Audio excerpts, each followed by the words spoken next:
उड़ाण भरिबा समय विमानरू चक्का खसी पड़ा आउे चक्काटी एयरपोर्ट रो पार्किंग अंचल पड़ू सेठारे थिबा एकाधिक कार क्षतिग्रस्त होईछि। जो आश्चर्यजनक वीडियो सामना को आसिबा परे एहा एबे भाइराल हेबारे लागिछि। तेबे अमेरिकारु जापान जाउथुबा बोइंग विमानर चक्का खसी पड़िथिबा बेले विमानटी किछि मिनिट मध्यरे जरूरीकालीन अवतरण करिछि।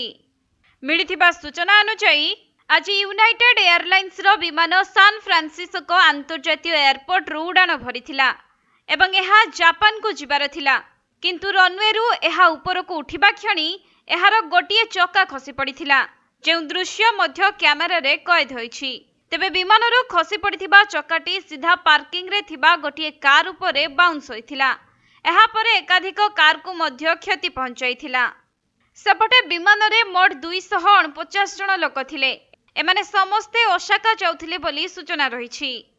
तेबे विमानरू चक्का खसी पड़िथिबा जणा पड़िबा परे जरूरीकालीन परिस्थिति रे विमान को लैंड करा जाइथिला।